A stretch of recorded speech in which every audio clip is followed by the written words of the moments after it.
இறைவனை தேடும் இதயங்களே வாருங்கள், என் இறைவன் யாரென்று சொல்வேன் கேளுங்கள். இறைவனை தேடும் இதயங்களே வாருங்கள், என் இறைவன் யாரென்று சொல்வேன் கேளுங்கள். பாடும் குயிலுக்கு பாடச் சொல்லி தந்தவர் யார்? ஆடும் மயிலுக்கு ஆடச் சொல்லி தந்தவர் யார்? பாடும் குயிலுக்கு பாடச் சொல்லி தந்தவர் யார்? ஆடும் மயிலுக்கு ஆடச் சொல்லி தந்தவர் யார்? அவரே என் இறைவன், அவர் தாழ் நான் பணிவேன், அவர் தாழ் நான் பணிந்தார் அகமே மகிழ்ந்திடுமே. இறைவனை தேடும் இதயங்களே வாருங்கள், என் இறைவன் யாரென்று சொல்வேன் கேளுங்கள்.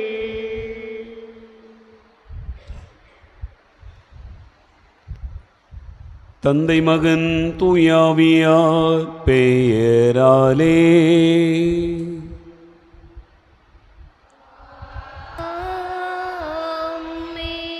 நம் ஆண்டவராகிய இயேசு கிறிஸ்துவின் அருளும் கடவுளின் அன்பும் தூய ஆவியாரின் நட்புறவும் உங்கள் அனைவரோடும் இருப்பதாக.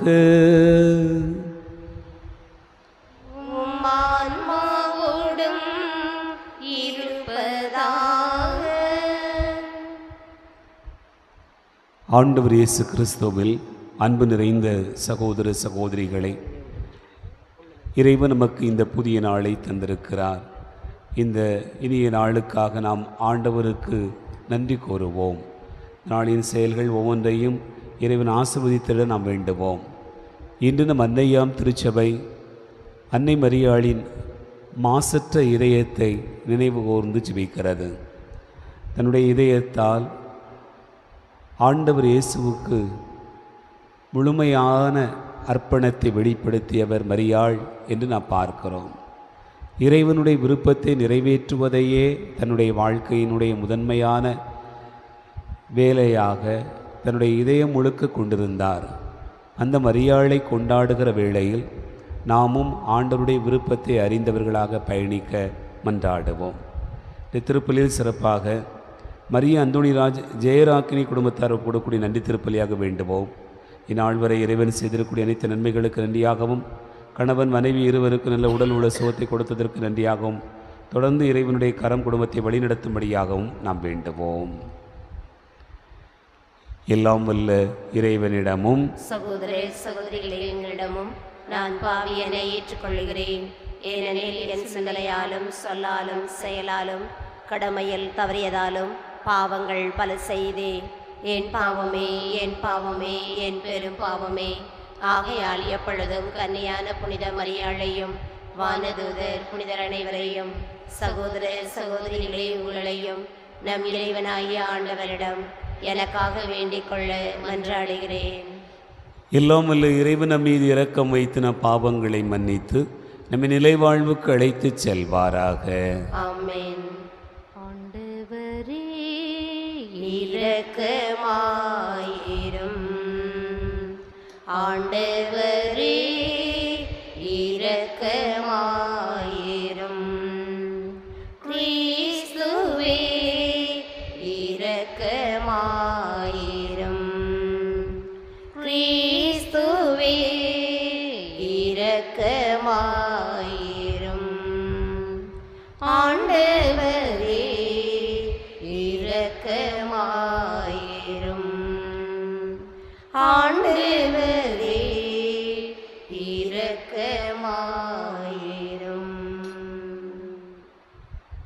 மன்றாடுவோமாக. இறைவா, புனித கன்னிமரியாவின் இதயத்தில் தூயாவியாருக்கு ஏற்றதோர் உறைவிடத்தை ஏற்பாடு செய்தீரே. அதனால் அதே கன்னியின் பரிந்துரையால் நாங்கள் உமது மாட்சியின் கோவிலாக விளங்கும் தகுதி பெற இரக்கத்துடன் அருள வேண்டுமென்று எங்கள் ஆண்டவராகிய கிறிஸ்து வழியாக உம்மை மன்றாடுகிறோம்.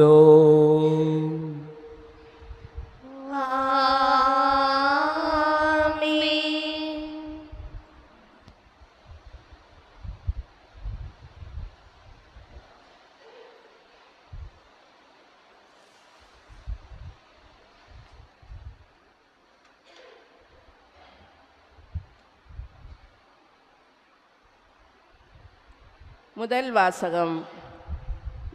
நற்செய்தி தொண்டனுக்குரிய பணியை ஆற்று. திருத்தூதர் பவுல் தீமோத்தேயுவுக்கு எழுதிய 2ஆம் திருமுகத்திலிருந்து வாசகம். அதிகாரம் 4, இறை வார்த்தைகள் 1 முதல் 8 முடிய.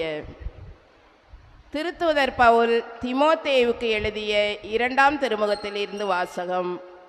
அதிகாரம் 4, இறை வார்த்தைகள் 1 முதல் 8 முடிய.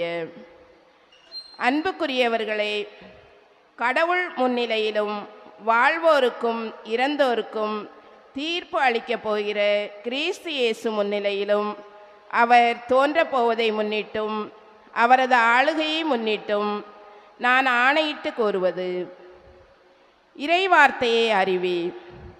வாய்ப்பு கிடைத்தாலும் கிடைக்காவிட்டாலும் இதை செய்வதில் நீ கருத்தாயிரு. கண்டித்து பேசு, கடிந்துகொள், அறிவுரை கூறு, மிகுந்த பொறுமையோடு கற்றுக்கொடு. ஒரு காலம் வரும், அப்போது மக்கள் நலந்தரும் போதனையை தாங்க மாட்டார்கள். மாறாக செவித்தினவு கொண்டவர்களாய் தங்கள் தீய நாட்டங்களுக்கு ஏற்ப தங்களுக்கென போதகர்களை திரட்டி கொள்வார்கள். உண்மைக்கு செவிசாய்க்க மறுத்து புனை கதைகளை நாடி செல்வார்கள். நீயோ அனைத்திலும் அறிவு தெளிவோடு இரு. துன்பத்தை ஏற்றுக்கொள். நற்செய்தியாளனின் பணியை ஆற்று. உன் திருத்தொண்டை முழுமையாய் செய். ஏனெனில் நான் இப்போதே என்னை பலியாக படைக்கிறேன். நான் பிரிந்து செல்ல வேண்டிய நேரம் வந்துவிட்டது. நான் நல்லதொரு போராட்டத்தில் ஈடுபட்டேன். என் ஓட்டத்தை முடித்துவிட்டேன். விசுவாசத்தை காத்து கொண்டேன். இனி எனக்கென வைக்கப்பட்டிருப்பது நேரிய வாழ்வுக்கான வெற்றி வாகையே. அதை இறுதி நாளில் ஆண்டவர் எனக்கு தருவார். நீதியான அந்த நடுவர் எனக்கு மட்டுமல்ல, அவர் தோன்றுவார் என விரும்பி காத்திருக்கும் அனைவருக்குமே தருவார். இது ஆண்டவர் வழங்கும் அருள்வாக்கு. பதிலுரை பாடல் பல்லவி. திருப்பாடல் 71. ஆண்டவரே, என் வாய் உமது மீட்பை எடுத்துரைக்கும். ஆண்டவரே, என் வாய் உமது மீட்பை எடுத்துரைக்கும். என் நாவில் உள்ளதெல்லாம் உமது புகழே. நாளெல்லாம் நான் பேசுவது உமது பெருமையே. முதிர் வயதில் என்னை தள்ளிவிடாதேயும். என் ஆற்றல் குன்றும் நாளில் என்னை கைவிடாதேயும். பல்லவி. ஆண்டவரே, என் வாய் உமது மீட்பை எடுத்துரைக்கும்.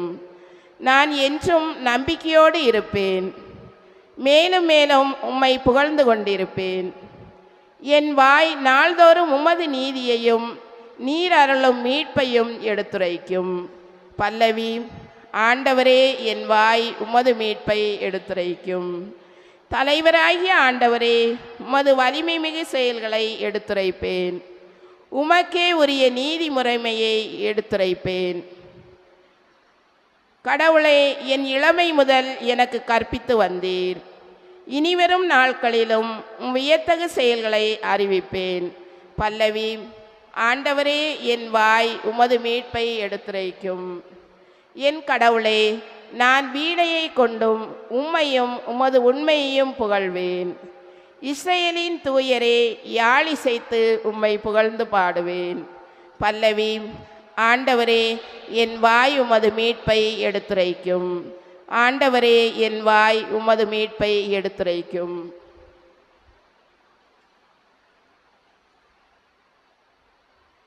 அல்லேலூயா, அல்லேலூயா, அல்லேலூயா, அல்லேலூயா, அல்லேலூயா, அல்லேலூயா.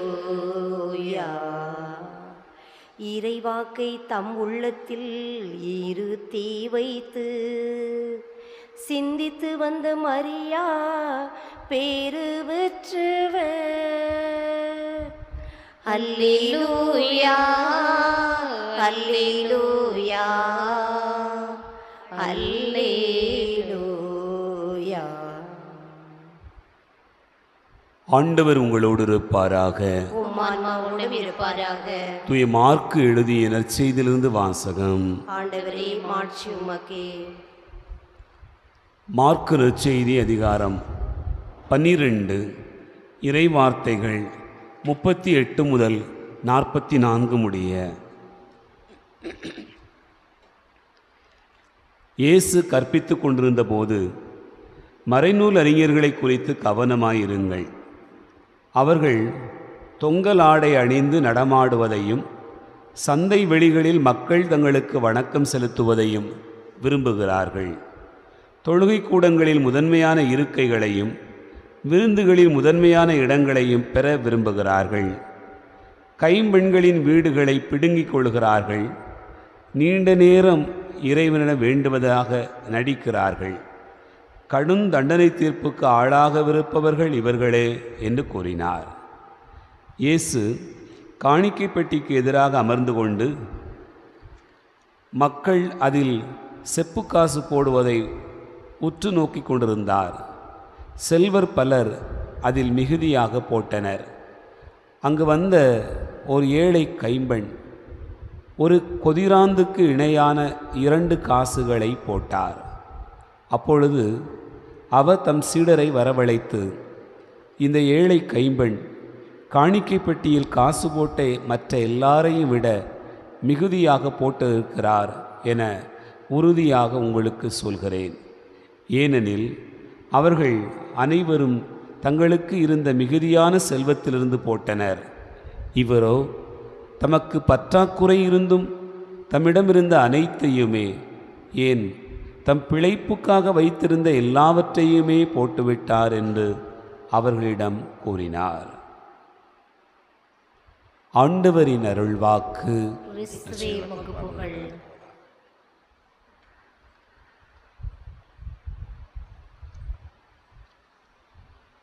ஆண்டவர் இயேசு கிறிஸ்துவில் அன்பு நிறைந்த சகோதர சகோதரிகளே, இன்றைய முதல் வாசகம் தீமோத்தேயுவுக்கு எழுதப்பட்ட 2வது திருமுகத்திலிருந்து எடுக்கப்பட்டிருக்கிறது.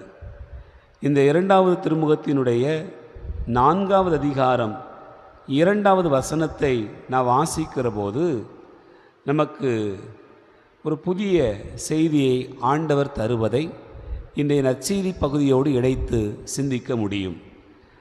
4வது அதிகாரம் 2வது வசனத்தை வாசிப்போம். இறைவார்த்தையை அறிவி, வாய்ப்பு கிடைத்தாலும் கிடைக்காவிட்டாலும் இதை செய்வதில் நீ கருத்தாயிரு என்று சொல்லப்பட்டிருக்கிறது. இதை எப்படி புரிந்து கொள்வது? அன்பார்ந்தவர்களே, இறைவார்த்தையை அறிவி, வாய்ப்பு கிடைத்தாலும் கிடைக்காவிட்டாலும் இதை செய்வதில் நீ கருத்தாயிரு என்று தூய பவுல் தீமோத்தேயுவுக்கு குறிப்பிடுகிறாரே. வாய்ப்பு கிடைத்தால் நம்ம சொல்லலாம். ஒரு இடத்துல இருக்கிறோம், நற்செய்தி அறிவிப்பதற்கான வாய்ப்பு கிடைத்திருக்கிறது, ஒரு பிரசங்கம் வைக்கிறதுக்கான வாய்ப்பு கிடைத்திருக்கிறது, ஒரு அன்பிய கூட்டத்தில் பேசுவதற்கான வாய்ப்பு கிடைத்திருக்கிறது, அல்லது எங்கோ ஒரு கூட்டத்துக்கு போயிருக்கிறோம், அந்த கூட்டத்தில் நீங்கள் 2 வார்த்தை ஆண்டவருடைய வார்த்தையை பற்றி சொல்லுங்கள் அப்படின்னு சொன்னால் சொல்கிறதுக்கான வாய்ப்பு கிடைத்திருக்கிறது. இப்படி எத்தனையோ வாய்ப்புகள் நமக்கு கிடைக்கிற போதெல்லாம் ஆண்டவருடைய வார்த்தையை நம்ம அறிவிக்க முடியும். அது மட்டுமல்ல, சாதாரணமாக நீங்கள் இன்னொருவரை சந்திக்கிற போது ஆண்டவருடைய வார்த்தையை குறித்து பேசலாம். ஒரு பிள்ளைக்கு அறிவுரை சொல்லுகிற போது ஆண்டவருடைய வார்த்தையை மையப்படுத்தி அறிவுரை சொல்லலாம். அல்லது ஒரு கூட்டத்தில் நீங்கள் வேலைக்கு போன இடத்துல அமர்ந்திருக்கக்கூடிய இடத்துல நீங்கள் அங்கே பேசுகிற போது கூட ஆண்டவருடைய வார்த்தையை குறித்து உங்களால் பேச முடியும். அது வாய்ப்பு இருக்கிறது. நீங்கள் வாய்ப்பே இல்லாமல் சிறைப்பட்டிருக்கிறீர்கள், அல்லது ஒரு இடத்தில் வெளிப்போக முடியாத அளவுக்கு இருக்கிறீர்கள், அல்லது வயதாகிவிட்டது, நீங்கள் அமைதியாக இருக்கிறீர்கள், வெளியே நடமாட முடியவில்லை, வீட்டிற்குள்ளாக இருக்கிறீர்கள், அப்போதெல்லாம் எப்படி வாய்ப்பு இருக்கும்? அப்படி என்று சொன்னால் அந்த நேரங்களில் நாம் எப்படி ஆண்டவருடைய வார்த்தையை அறிவிப்பது? எனக்கு அன்பார்ந்த சகோதர சகோதரிகளே, தூய பவுல் தீமோத்தேயுவுக்கு சொல்கிறார், வாய்ப்பு கிடைத்தாலும் அறிவி, வாய்ப்பு கிடைக்காவிட்டாலும் ஆண்டவருடைய வார்த்தையை அறிவி. வாய்ப்பு கிடைக்காத சூழ்நிலைகள் என்பது நம்முடைய வாழ்க்கையில் வரும், நிச்சயமாக வரும். வாய்ப்பு கிடைத்த போதே பல நேரங்களில் நாம் நற்செய்தி அறிவிக்காமல் இருக்கிறோம். நிறைய சூழ்நிலைகள் ஆண்டவருக்கான வார்த்தை அறிவிப்பதற்கான, வாழ்வதற்கான வாய்ப்பிருந்தும் நாம் அறிவிக்காமலே இருக்கிறோம். வாய்ப்பு கிடைத்த பொழுதே அறிவிக்காமல் இருந்துவிட்டு வாய்ப்பு கிடைக்காத போது எப்படி அறிவிப்பது? தூய பவுலுடைய வார்த்தைகளை நாம் நினைத்து பார்க்கிற போது, என் அன்புக்குரிய சகோதர சகோதரிகளே, நாமே நற்செய்தியாக வாழ்வது, அதுதான் வாய்ப்பு கிடைக்காத சூழ்நிலையில் நாம் வாழக்கூடிய வாழ்க்கை முறை. ஒரு முறை நான் இந்த செய்தியை உங்களோடு பகிர்ந்திருக்கிறேன். ஒரு இளைஞர்களுடைய கூட்டம் நடைபெறுகிறது. உலகளாவிய இளைஞர்கள் பல்வேறு நாடுகளிலிருந்து வருகை தந்திருக்கிறார்கள். அப்போது ஆப்பிரிக்க நாட்டைச் சேர்ந்த ஒரு இளம் பெண், அவள் எங்களுடைய பகுதியில் நாங்கள் எப்படி நற்செய்தி அறிவிக்கிறோம் என்பதை அவர் குறிப்பிட்டார். ஒவ்வொருவரும் நற்செய்தி அறிவிப்பதற்கான வாய்ப்பு என்ன என்றெல்லாம் சொன்னார்கள். சிலர் நாங்கள் ட்விட்டரில் போடுவோம், ஃபேஸ்புக்கில் அனுப்புவோம், இன்றைக்கி இருக்கக்கூடிய மீடியா எல்லாத்தையும் பயன்படுத்தி ஆண்டவருடைய வார்த்தையை அறிவிப்போம், அப்படிலாம் அவங்க சொன்னாங்க. நீங்கள் என்ன செய்வீங்க அப்படி கேட்டபோது அந்த ஆப்பிரிக்க நாட்டைச் சேர்ந்த அந்த இளம்பெண் சொன்னால், எங்கள் ஊரிலே ஒருவர் நற்செய்தி அறிவிக்க புறப்படுகிறார் என்று சொன்னால், கிறிஸ்தவர்களே இல்லாத ஒரு பகுதியிலே ஒரே ஒரு கிறிஸ்தவ குடும்பம் போய் குடியேறும். அந்த குடியேறுகிற கிறிஸ்தவ குடும்பம் அங்கே வாழும். எதுவும் பேச முடியாது, எதுவும் சொல்ல முடியாது. ஆனால் என்ன செய்வோம்னு சொன்னால், நாங்கள் வாழுகிற வாழ்க்கையை பார்த்துட்டு அவங்களே, உங்களுக்கு எப்படி இப்படி மகிழ்ச்சி இருக்கிறது, நீங்கள் எப்படி சந்தோஷமாக இருக்கிறீங்க, நீங்கள் குறையாக இருக்கிறீங்க, உங்களுக்கு நிறைவாக இல்லை, ஆனாலும் உங்களுடைய மனசு நிறைஞ்சு எல்லாரையும் வரவேற்கிறீங்களே, மகிழ்ச்சியாக இருக்கிறீங்களே அப்படின்னு கேட்டப்ப அவங்க சொல்லுவாங்க, எங்களுக்குள் ஆண்டவர் இயேசு இருக்கிறார், எங்களுக்குள் இறைவன் குடிகொண்டிருக்கிறார் என்று சொல்லுவார்கள். எங்களுடைய பிரசன்னமே, எங்களுடைய இருப்பே நற்செய்தியாக மாறுகிறது என்று சொல்கிறார்கள். அன்புக்குரிய சகோதர சகோதரிகளே, வாய்ப்பு கிடைக்கல, ஆனால் என்னுடைய பிரசன்னமே நற்செய்தி. நான் இருக்கிற இடத்தில் என்னுடைய இருப்பே மற்றவர்களுடைய ஒளியாக மாறி நிற்கும். நீ பாருங்க, இயேசு போயிட்டா நிறைய மக்களுக்கு மகிழ்ச்சி. இயேசு வந்து விட்டார், இயேசு வந்து விட்டார் என்ற உடனே பெரும் கூட்டம் கூடும். ஆனால் சில இடங்களில் இயேசு வந்துட்டாலே நிறைய பேருக்கு புளிங்கிட்டே இருப்பாங்க. மறைநூல் அறிஞர்கள், பரிசேயர்கள், அவங்களுக்கெல்லாம் கோபமா வரும். அப்போ வாய்ப்பு கிடைத்தாலும் கிடைக்காவிட்டாலும் அறிவி என்பது, வாய்ப்பு கிடைத்தால் பேசிவிடலாம், வாய்ப்பு கிடைக்கவில்லை என்று சொன்னால் நம்முடைய இருப்பே நற்செய்தியாக மாறணும். அன்பார்ந்தவர்களே, இந்த நற்செய்தி பகுதியிலே வாசிக்க கேட்டோம். ஒரு ஏழை தாய், ஏழை கைம்பெண் ஒரு கொதிராந்துக்கு இணையான காசுகளை காணிக்கை பெட்டியில் போட்டார். எல்லாரும் காணிக்கை போட்டார்கள். ஆனால் இந்த ஏழை கைம்பெண்ணுடைய காணிக்கை ஆண்டவர் வியந்து பாராட்டினார் என்று நற்செய்தி சொல்கிறார். இப்போ இந்த அம்மா பேசினாளா, பேசலையா? இந்த அம்மாவுடைய பேச்சு ஏதாவது நடந்ததா? நான் இவ்வளோ போட்டிருக்கிறேன் இப்படி ஏதாவது சத்தமாக சொன்னாளா? சொல்லவே இல்லை. நற்செய்தி அறிவித்தாள், எதுவுமே பேசலை. ஆனால் அவளுடைய செயலே என்னவாக மாறிவிட்டது? நற்செய்தியாக மாறிவிட்டது. தூய பவுல் சொல்லுவார், நான் சிறையில் இருக்கிறேன், அதன் பொருட்டு மகிழ்கிறேன் அப்படிம்பார். சிறையில் இருப்பதை குறித்து ஏன் மகிழணும்? சிறையில் அடைக்கப்பட்டிருக்கிறேன், ஆனால் நீங்கள் என்னை குறித்து நினைத்து கொண்டே இருப்பீர்கள் அல்லவா, என்னை குறித்து நீங்கள் பேசிக்கொண்டே இருப்பீர்கள் அல்லவா, எனக்காக ஜெபிப்பீர்கள் அல்லவா, அதை குறித்து மகிழ்கிறேன். ஆகவே அதுவும் நற்செய்தி அறிவிப்பு தான் என்று சொல்கிறார். என் அன்புக்குரிய சகோதர சகோதரிகளே, இந்த ஏழை தாய் எந்த நற்செய்தியும் அறிவிக்கவில்லை. ஆனால் அவருடைய வாழ்வே, அவளுடைய இருப்பே, அவளுடைய காணிக்கையே, அவளுடைய தற்கையிழப்பே, அவள் தன்னுடைய உடலை, தன்னுடைய ஆன்மாவை, தனக்கு இருக்கக்கூடிய எல்லாவற்றையும் ஆண்டவருக்கு கொடுக்கிற அந்த நிகழ்வே நற்செய்தியாக மாறிப்போனது. நாமும் நினச்சி பார்ப்போம். நமக்கு வாய்ப்பு கிடைத்து நிறைய நேரங்களில் நம்ம போகிறதில்லை. அன்பிய கூட்டம் இருக்கும், ஜெப கூட்டம் இருக்கும், நிறைய வாய்ப்புகள் இருக்கும், ஆண்டவருடைய நற்செய்தி அறிவிப்பதற்கான வாய்ப்பு இருக்கும். ஆனால் போகிறதில்லை. சரி, போகலை, வாய்ப்பு கிடைக்கல, ஒரே வேலையாக இருக்குது, ரொம்ப பிஸியாக இருக்குது, காட்டுக்கு போய்ட்டு வீட்டுக்கு வந்து எல்லா வேலையும் செஞ்சு முடிச்சுட்டு நம்ம அன்பிய கூட்டத்துக்கோ இதுக்கோ போகணும்னு நினைக்கும் போது போக முடியலை. ஆனால் அப்படிப்பட்ட நேரங்களிலெல்லாம் நீங்கள் என்ன செய்யணும்? உங்களுடைய செயல்பாடுகள், உங்களுடைய இருப்பே, உங்களுடைய அன்பே அப்படி நற்செய்தியாக மாறி போக வேண்டும். பவுல் சொல்கிறார், வாய்ப்பு கிடைத்தாலும் அறிவி, வாய்ப்பு கிடைக்காவிட்டாலும் நீ அதை அறிவிப்பதில் கவனமாயிரு என்று சொல்கிறார். சிந்திப்போம்.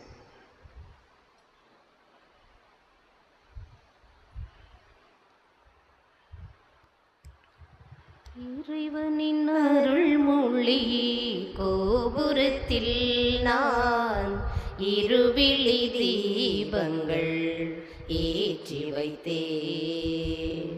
புதுமை நினைவின் அலைகளினால் நான் பூ போல் மனதை அலங்கரித்தேன். இறைவனின் அருள்மொழி கோபுரத்தில் நான் இருவிழி தீபங்கள் ஏற்றி வைத்தேன். ஆவியின் அருளால் வாழ்ந்திடுவேன் நான், ஆண்டவர் குரலாய் மாறிடுவேன்.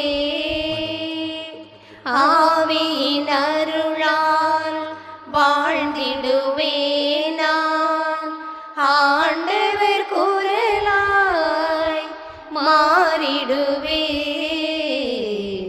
ஆவேல் அளித்திட்ட ஆடாவே,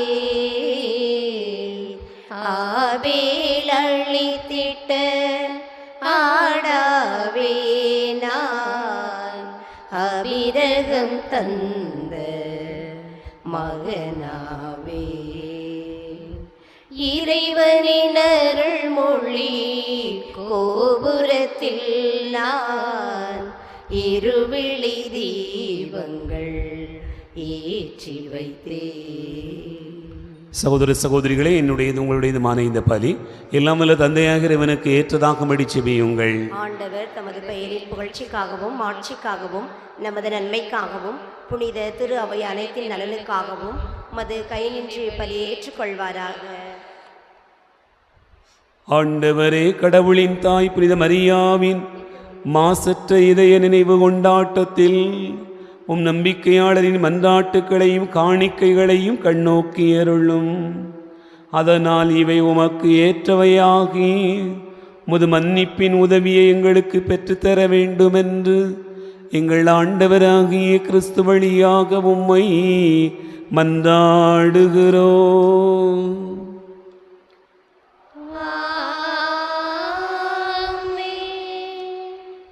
ஆண்டவர் உங்களோடு இருப்பாராக. இதயங்களை மேலே எழுப்புங்கள். இறைவனாகிய ஆண்டவருக்கு நன்றி கூறுவோம். ஆண்டவரே, தூயவரான தந்தையே, உம் அன்பார்ந்த மகன் இயேசு கிறிஸ்து வழியாக எந்நாளும் எவ்விடத்திலும் நாங்கள் உமக்கு நன்றி செலுத்துவது மெய்யாகவே தகுதியும் நீதியுமாகும், எங்கள் கடமையும் மீட்புக்குரிய செயலுமாகும். உம் வார்த்தையானவர் வழியாக அனைத்தையும் படைத்தீர். அவரையே மீட்பராகவும் ஈடேற்றுபவராகவும் எங்களுக்கு அனுப்பினீர். அவர் தூய ஆவியால் உடலெடுத்து கன்னிமரியாளிடமிருந்து பிறந்தார். அவர் உமது திருவுளத்தை நிறைவேற்றி புனித மக்களை உமக்கு பெற்றுத்தர தம் கைகளை விரித்து பாடுபட்டார். இவ்வாறு அவர் சாவை வென்று உயிர்ப்பை வெளிப்படுத்தினார். ஆகவே வானகணிகளோடு ஒன்று சேர்ந்து நாங்கள் உம்மை புகழ்ந்து முடிவின்றி சொல்வதாவது: தூயவர் தூயவர் தூயவர், வான்படைகளின் கடவுளாம் ஆண்டவர். விண்ணகமும் மண்ணகமும் உமது மாட்சியால் நிறைந்துள்ளன. உன்னதங்களிலே ஓசன்னா. ஆண்டவர் பெயரால் வருகிறவர் ஆசி பெற்றவர். உன்னதங்களிலே ஓசன்னா. ஆண்டவரே, நீர் மெய்யாகவே தூயவர், தூய்மை அனைத்துக்கும் ஊற்று. ஆகவே உம்முடைய ஆவியை பொழிந்து இக்காணிக்கைகளை தூய்மைப்படுத்த உம்மை வேண்டுகிறோம். இவ்வாறு எங்கள் ஆண்டவர் இயேசு கிறிஸ்துவின் உடலாகவும் இரத்தமாகவும் எங்களுக்கு இவை மாறுவனவாக. அவர் பாடுபட உளம் கனிந்து தம்மை கையளித்த போது அப்பத்தை எடுத்து நன்றி செலுத்தி அதை பிட்டு தம் சீடர்களுக்கு அளித்து அவர் கூறியதாவது: அனைவரும் இதிலிருந்து பெற்று உண்ணுங்கள், ஏனெனில் இது உங்களுக்காக கையளிக்கப்படும் என் உடல்.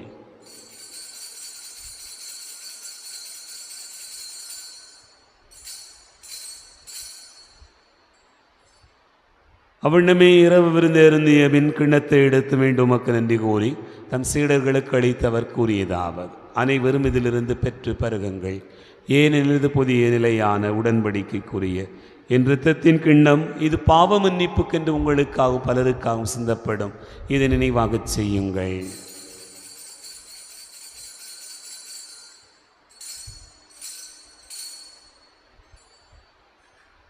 நம்பிக்கையின் மறைபொருள்.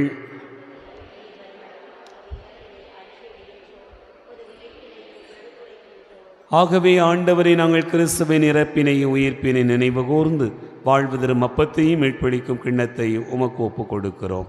உம் திருமுனின்று ஊழியம் புரிய தகுந்தவர்களினை எங்களை ஏற்றுக்கொண்டீர். எனவே உமக்கு நன்றி செலுத்துகின்றோம். மேலும் கிறிஸ்துவின் உடலிலும் இரத்தத்திலும் பங்கு கொள்ளும் எங்களை தூய ஆவியார் ஒன்று சேர்க்க வேண்டுமென உமை தாழ்மையுடன் மன்றாடுகிறோம். ஆண்டவரே, உலகெங்கும் பரவியிருக்கும் திரு அவையை நினைவு கூர்ந்தருளும். எங்கள் திருத்தந்தை பிரான்சிஸ், எங்கள் ஆயரந்தோணி சாமி, எல்லா திருநிலையினர் ஆகிய அனைவரோடும் ஒரு திரு அவை அன்பில் நிறைவு பெறச் செய்தருளும். உயிர்த்தெழும் எதிர்நோக்கோடு துயில் கொள்கிற எங்கள் சகோதர சகோதரிகளையும் இறந்தோர் அனைவரையும் இரக்கத்துடன் நினைவு கூர்ந்து உமது திருமுக ஒளியினுள் ஏற்றருளும். எங்கள் அனைவர் மீதும் இரக்கமாயிரும். கடவுளின் கன்னித்தாயான புனித மரியா, அவருடைய கணவரான புனித யோசே, புனித திருத்தூதர்கள், இவ்வுலகில் உமக்கு உகந்தவராய் இருந்தோர் ஆகிய புனிதரனை உடனும் நாங்கள் நிலைவாழ்வில் பங்கு கொள்ளும் தகுதி பெற்று உம் திருமகன் இயேசு கிறிஸ்து வழியாக உம்மை புகழ்ந்தேத்து வரமருள உம்மை மன்றாடுகிறோம்.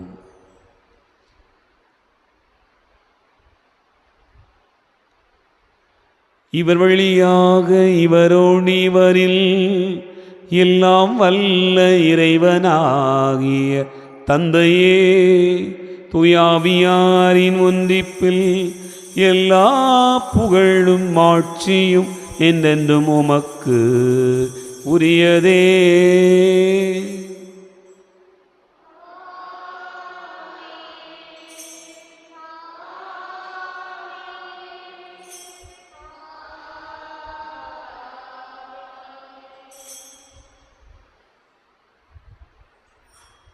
நம் ஆண்டவர் இயேசு கிறிஸ்து கற்றுக் கொடுத்தவாறு விண்ணக தந்தை நோக்கி ஜெபிப்போம். விண்ணுலகில் இருக்கிற எங்கள் தந்தையே, உமது பெயர் தூயதென போற்ற பெறுக. உமது ஆட்சி வருக. உமது திருவுளம் விண்ணுலகில் நிறைவேறுவது போல மண்ணுலகிலும் நிறைவேறுக. எங்கள் அன்றாட உணவை இன்று எங்களுக்கு தாரும். எங்களுக்கு எதிராக குற்றம் செய்வோரை நாங்கள் மன்னிப்பது போல எங்கள் குற்றங்களை மன்னியும். எங்களை சோதனைக்கு உட்படுத்தாதேயும், தீமையிலிருந்து எங்களை விடுவிக்கிறோம். ஆண்டவரே, தீமை அனைத்திலிருந்தும் எங்களை விடுவித்து எங்கள் வாழ்நாளில் அமைதியை கனிவுடன் அருள உம்மை மன்றாடுகிறோம். உமது இரக்கத்தின் உதவியால் நாங்கள் பாவத்திலிருந்து எப்போதும் விடுதலை பெற்று யாதொரு கலக்கமும் இன்றி நலமாயிருப்போமாக. நாங்கள் எதிர்நோக்கி இருக்கும் பேரின்பத்துக்காகவும் மீட்பராகிய இயேசு கிறிஸ்துவின் வருகைக்காகவும் காத்திருக்கின்றோம். ஏனெனில் ஆட்சியும் வல்லமையும் ஆட்சியும் என்றென்றும் உமதே. ஆண்டவரே இயேசு கிறிஸ்துவை, அமைதியை உங்களுக்கு விட்டுச் செல்கிறேன், என் அமைதியே உங்களுக்கு தருகிறேன் என்றும் திருத்தூதர்களுக்கு மொழிந்தீரே. எங்கள் பாவங்களை பாராமல் உமது திரு அவை நம்பிக்கையை கண்ணோக்கி உமது திருவுளத்திற்கு ஏற்பதற்கு அமைதியும் ஒற்றுமையும் அளித்தருள்வீராக.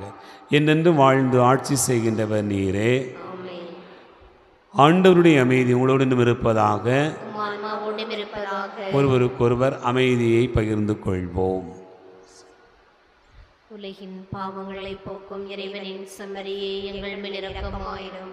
உலகின் பாவங்களை போக்கும் இறைவனின் செம்மறியே, எங்கள் மேல் இரக்கமாயிரும். உலகின் பாவங்களை போக்கும் இறைவனின் செம்மறியே, எங்களுக்கு அமைதி அளித்தருளும்.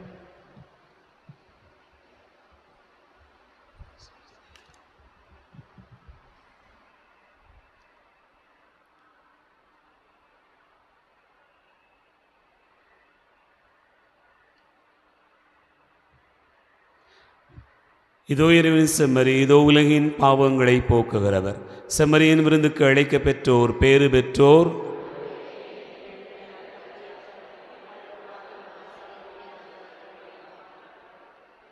கிறிஸ்துவின் திருவுளத்துமை காத்து நித்திய வாழ்வளிப்பதாக.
இதயத்தில் ஒரு ராகம் உருவானது, என் தேவன் உனைத்தானே அது பாடுது.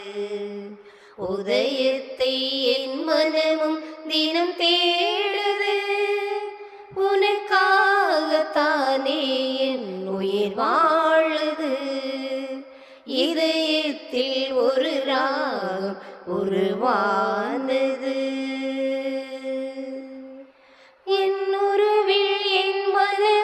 நிறைவானது. உன்னோடு இணைந்திடவே தினம் ஏங்குது, உன் உறவில் என் மனமும் நிறைவானது. உன்னோடு இணைந்திடவே தினம் ஏங்குது. என் வாழ்வின் பொருள் நீ என் இயேசுவே, எனக்கெல்லாம் நீதான் இனி எந்நாளுமே. இதயத்தில் ஒரு ராகம் உருவானது,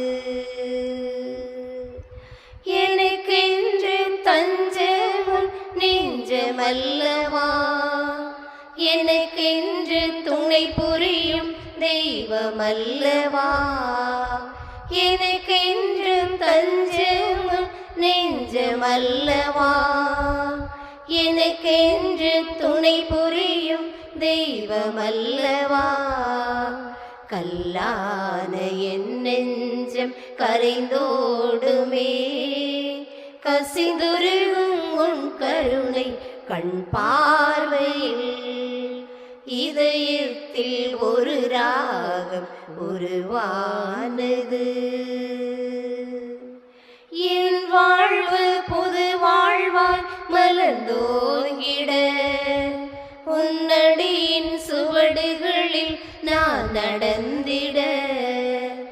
என் வாழ்வு புது வாழ்வாய் மலர்ந்தோங்கிட, உன்னடியின் சுவடுகளில் நான் நடந்திட. என் தேவா என் மீது மனமிறங்கியே, உன் ஒளியை என் மீது தினம் வீசுமே. இதயத்தில் ஒரு ராகம் உருவானது, என் தேவன் உனைத்தானே அது பாடுது. உதயத்தை என் மனமும் தினம் தேடுது, உனக்காகத்தானே என் உயிர் வாழுது.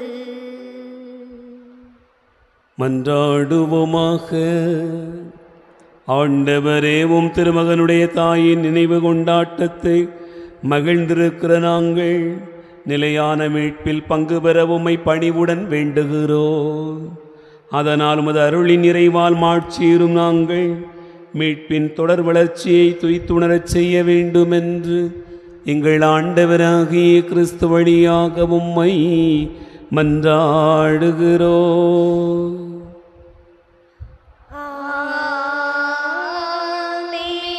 ஆண்டவர் உங்களோடு இருப்பாராக. உம் ஆன்மாவோடும் எல்லாம் வல்ல இறைவன் தந்தை மகன் தூயாவியார் உங்களை ஆசீர்வதிப்பாராக.